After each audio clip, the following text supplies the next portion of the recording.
今日我哋同普世教會一齊慶祝聖家節。大家知道聖家就係約瑟啦、瑪利亞啦同埋耶穌所組成。慶祝聖家節其實好似今日一開首彌撒祈禱嘅時候都話，希望我哋求主讓聖家成為所有家庭嘅模範，同埋我哋學習嘅榜樣。喺今日嘅第一篇讀經啦，德訓篇，同埋第二篇保祿書信，其實都講得好清楚。如果我哋想喺聖經裏邊點樣揾到建造一個好嘅家庭，或者我哋作為夫妻、父母、仔女嘅，點樣去做好自己嘅責任啦，或者成為一個好嘅伴侶、好嘅爸爸媽媽、好嘅仔女嘅話，呢兩篇讀經其實係好豐富嘅，亦都好足夠，所以都唔需要喺度太過詳細同大家分析啦。琴晚呢，準備住今朝早同大家分享呢個聖家節嘅時候，都默想咗一啲。我寫到10點鐘，但係一路寫呢，寫今日嘅同大家分享嘅嘢，總係覺得有啲地方唔係好足夠嘅，同埋呢，好似第一以前同大家講過啦，第二呢，就係我哋點樣學都學唔到聖家。大家諗諗，我哋點樣學聖母？聖母真係好了不起嚇。當然佢係我哋嘅模範，但係聖母佢嗰種對天主嘅信賴真係好了不起。咁我哋效法佢固然係需要。我想同大家又分享嘅就係約瑟又係點樣嘅一個人呢？咁約瑟都係一個好了不起嘅、好厚道嘅男人嘅君子。咁我哋都係效法佢。而去到耶穌呢，我哋根本就，當然我哋一生一世做耶穌門徒嘅，我哋都係跟佢學習效法佢。但係一路去到10點呢，都覺得總係有啲嘢唔係好唔係好夠，唔係好滿意。忽然間今朝早呢，我諗我哋唔好效法佢哋。我哋唔好效法聖家，使自己嘅家好似佢嘅家咁。我哋不如試下學點樣成為一個聖家，即係我哋嘅屋企成為一個神聖嘅屋企。咁一轉準念呢，咁就亦都係而家想同大家分享嘅。首先呢，邊度有愛，嗰度就有天主。大家都知噶啦，係咪啊？讀慕道班嘅時候呢，我哋成日聽道理啦，睇經文呢，都係哪裏有愛，哪裏就有天主。而嗰度呢，因為有愛有天主，嗰度就係一個神聖嘅地方嚟。佢唔一定係教堂。佢唔一定係嗰啲聖殿，邊度有愛，邊度就有天主，嗰度就係最神聖嘅地方。所以如果家中有愛呢，嗰度就係聖家。咁我相信所有嘅家庭都有愛，而所有嘅家庭因為有愛有天主，所以都係聖家。雖然我哋喺學習愛嘅過程裏邊，我哋有好多甩漏，我哋誠心係去愛我哋嘅屋企人，但係有時愛嘅方式唔係咁理想，唔係咁成熟，所以反而有時愛得好辛苦啦，或者人哋接得你，屋企人接你嘅愛都接得辛苦，呢個都係事實，都係會發生嘅。但係我哋心中真係有呢個愛嘅時候，就算我哋愛得好甩甩流流呢，呢個都係天主嘅家，都係聖家。所以讓我哋形容一下呢個家係點樣嘅。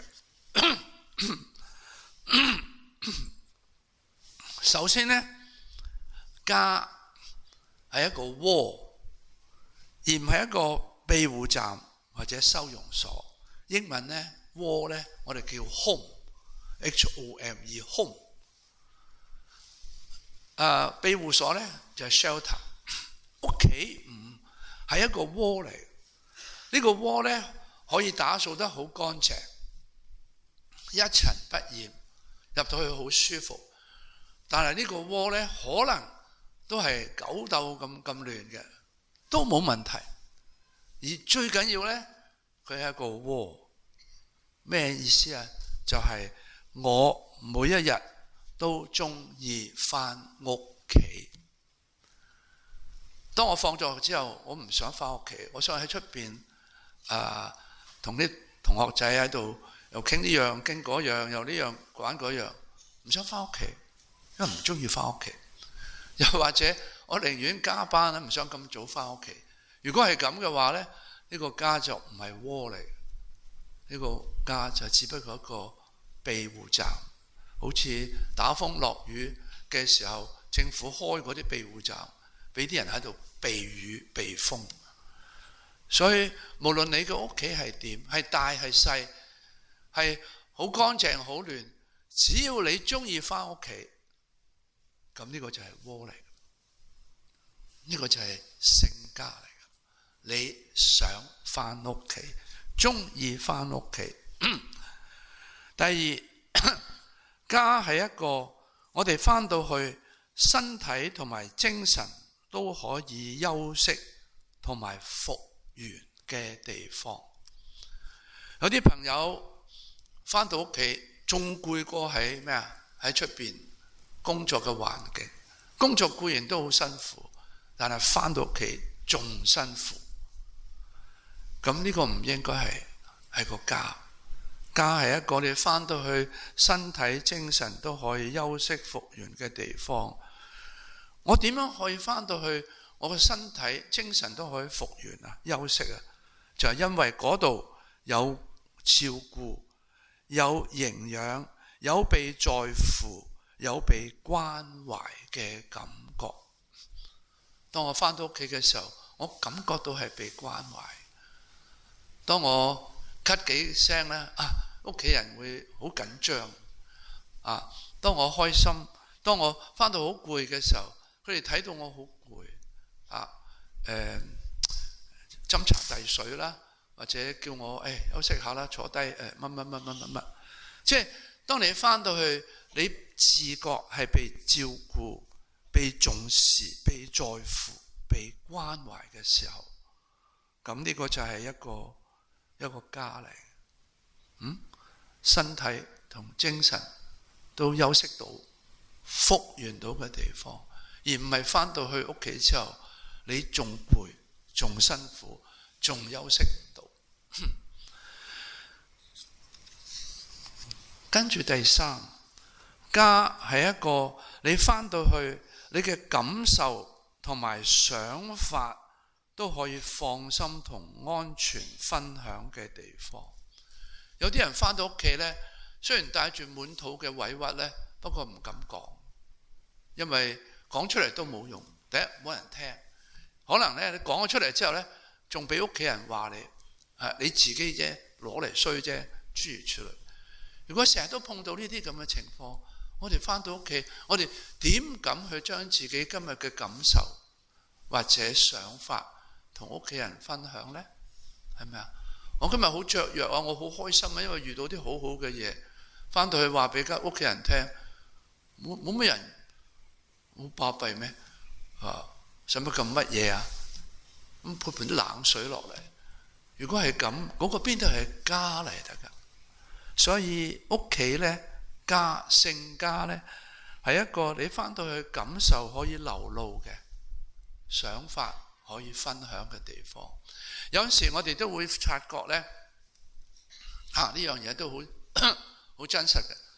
我哋喺出邊呢，我哋受咗氣呢，我哋好多時都好容忍嘅，係嘛？即係唔敢發作，因為驚住得罪咩？得罪老細啦，費事搞到得罪啲同事啦，或者得罪嗰啲叫做咩啊？受服務者啦。但我哋翻到屋企呢，我哋好容易發脾氣、發猛陣。表面上其實唔好嘅，其實唔好嘅，但係骨子裏邊其實係咪真係唔好呢？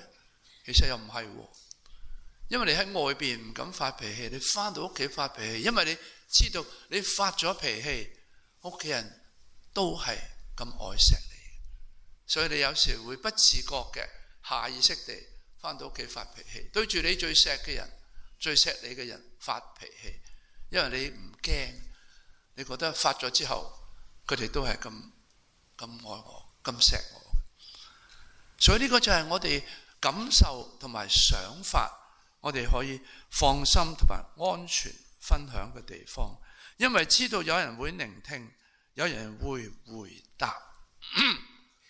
翻到屋企有啲嘢分享問，冇人睬嘅，但係唔係喎，我翻到屋企我乜都講得嘅喎，開心嘅唔開心都講得嘅喎，就好似有時睇見啲爺爺啊、啲嫲嫲或者係啦湊啲小朋友，即係好細個嗰啲咧，幼稚園畢業嗰啲咧，啲小朋友咧一路拖住一路講好多嘢嘅喎，俾嫲嫲爺爺公公婆婆，因為佢放心，佢覺得講呢啲嘢咧有人答佢，所以家之所以成為聖家，係因為我哋翻到去感受同想法都可以放心分享嘅地方。然後第四，家唔係一個事事都據理力爭，而係談情說愛嘅地方。有人話家唔係翻到去講理嘅，即係講理由，而係談情說愛。因為如果屋企人同屋企人之間下下都只係講道理，下下都係據理力爭嘅話咧，呢個家會滑落，會滑落。但係翻到屋企係講咩？講情講愛。你喺出邊唔咁容易講呢啲嘢噶嘛，但係翻到屋企就講咯，就講呢啲嘢咯。咁如果我愛你呢句說話成日都喺屋企裏邊冇人講過嘅，我知佢錫我，我知佢愛我，不過從來都冇講過啊，好似有啲欠缺喎，係咪啊？因為如果係屋企，我哋唔談情，我哋唔說愛，咁好容易我哋就會喺外邊，喺屋外家嘅外邊去談情說愛。我心裏邊有好多屈咗嘅地方，喺屋企個講唔到，因為冇人聽我講，於是乎我就會喺出邊揾人講，揾人聽。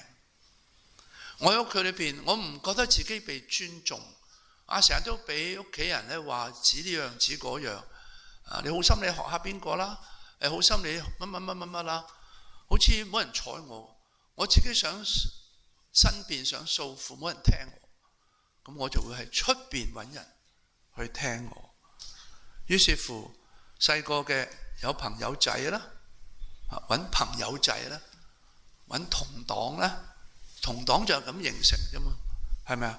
揾同事啦，揾同事啦，同自己最親嘅人講唔埋啦，咁但係個心鬱悶住，所以咧同事裏邊有個同事好同佢偶然生出嚟嘅時候，哇！佢聽得好明嘅，佢係好知道我嘅苦嘅，於是乎咧咪繼續聽，咪繼續講咯。慢慢如果係異性添，咪會培養出感情。所以如果你喺屋企裏邊唔談情說愛，好容易喺出邊我哋會揾出路。所以黑社會或者黃賭毒呢啲都係因為喺屋企裏邊我哋冇機會去講我哋內心嘅嘢，冇機會去講我哋嘅情，冇機會去表達我哋嘅愛。所以聖家係咩啊？係一個唔係講理嘅地方，係一個講情講愛嘅地方。而第五，家只能夠成為聖家，係因為家原來就係一間修道院嚟，佢係一個修道修行成己成人嘅地方。我哋喺邊度學習忍耐？喺個屋企咯，喺個家咯。我哋喺邊度學體諒啊？咪喺個家度咯。學校教唔到我哋呢啲嘢，個家我哋嗰度學點樣體諒，體諒爸爸媽媽嘅辛苦，體諒而家啲小朋友讀書其實壓力都好大，體諒自己嘅伴侶，其實佢哋都有佢哋嘅壓力，佢哋都有佢哋嘅有限，所以佢哋有時帶住啲負面嘅情緒翻嚟，唔好太過計較，因為你都有負面情緒，佢都有負面情緒，呢啲就係喺嗰度學到翻嚟，喺個家度學到翻嚟。老人家佢而家梗係眼又矇耳又聾，有時啲嘢佢唔會咁醒目噶啦，會論盡啲噶啦。咁你做後生嘅，你體諒，因為體諒咪喺個家嗰度體諒咯。喺個家裏邊，我哋學習到犧牲，犧牲自己啲時間，犧牲自己啲生活可能嘅舒服圈。本來好想跟嗰套電視嘅，不過唔得，因為個細路有啲特別需要，或者今日睇到屋企裏邊有邊個人可能有啲唔舒服，心裏邊或者係身體唔舒服，你要多啲嘅照顧佢，你都係犧牲忘我，呢啲都係喺家裏邊學習嘅，甚至為家人嘅成就感到高興，而反而唔係妒忌。如果哥哥佢成績好過我，我戥哥哥高興；或者妹妹成績好過我戥佢高興；或者細路今日喺學校俾人蝦，我戥佢唔抵。咁嗱，呢啲咪就係修行咯，咪就係修道咯，明唔明白？大家有時夫妻都係嘅，老婆賺錢多過我，我其實有啲唔高興。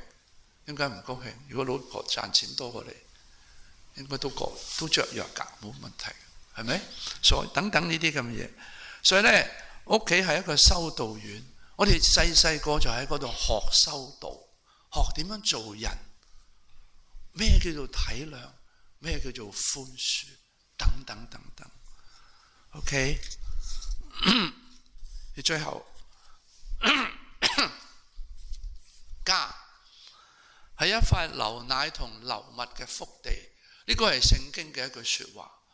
當以色列人行咗40年，要行40年先至到佢預許嘅福地，天主一早話俾佢聽，你哋要繼續去前行，然後最後有一天你哋會去到一個地方，呢個地方係流奶同流蜜嘅地方。而屋企呢，家呢，個個家庭都應該係一塊流奶同流蜜嘅福地。奶係乜嘢？奶就係代表生命嘅滋養。我哋細個，我哋大個，我哋年紀老啦，我哋喺屋企裏邊呢，我哋得到滋養，就係生命嘅滋養。咁喺香港喺今日呢，我哋基本上所有嘅家庭都唔缺噶啦。點樣窮，好窮都好啦，都 OK 嘅，冇邊個人係即係飢餓嘅嚇。咁呢個係生命嘅滋養，但係蜜係代表咩呢？就係代表生命嘅甜蜜。甜蜜嘅意思係乜嘢？就係覺得做人係一件好事，做人係一件好事。但係要我哋能夠感覺到做人係一件好事呢，我諗冇邊個地方可以教導我哋，學校教唔到我哋，社會教唔到我哋。甚至有時教會都教唔到我哋。我哋能夠知道做人係一件好事，係嚟自爸爸媽媽。當小朋友自細睇到爹哋係點樣錫媽咪，媽咪係點樣錫爹哋嘅時候，佢哋就覺得做人係一件好事，能夠做爹哋媽咪嘅仔仔女女呢，係一件好光彩嘅嘅事情。如果咁樣呢，你唔使太擔心佢，因為當佢覺得做人係一件好事嘅時候呢，生命係美好嘅呢，佢自己會自動自覺。而呢一樣嘢係人生裏邊最難學到嘅，但係唔係學唔到嘅。所以當我哋無論你係老夫老妻，或者你而家有仔女，一路要帶住佢哋，或者啱啱初婚 BB 仲係好細，都冇問題，永遠唔會遲。當做夫妻嘅能夠恩恩愛愛嘅話，咁你啲仔女就覺得做人係一件好事。OK？ 希望今日同大家分享嘅係唔係只係效法聖家，而係我哋要自己去建立一個聖家。婚姻家庭都係天主嘅恩賜嚟，你諗就知噶啦。你喺芸芸眾生裏邊，點解你同今日你呢個伴侶相遇？有咁多好男仔，咁多好女仔，點解你淨係揀佢？呢個一定係事出有因，係天主喺背後撮合。所以緣係天賜，但係緣之後嗰個關係呢，係要兩個人努力去建立嘅。家亦都係天主嘅一個恩典嚟嘅，能夠屋企有大有細，有老有嫩，係一件好大嘅祝福嚟嘅。所以各位弟兄姊妹，你好好咁愛你嘅家人，你就係愛緊天主。而當你越學懂去愛天主嘅時候呢，你就會越有能力更好咁去愛你嘅家人。而你嘅家呢，就係一個名副其實嘅聖家。天主保佑大家。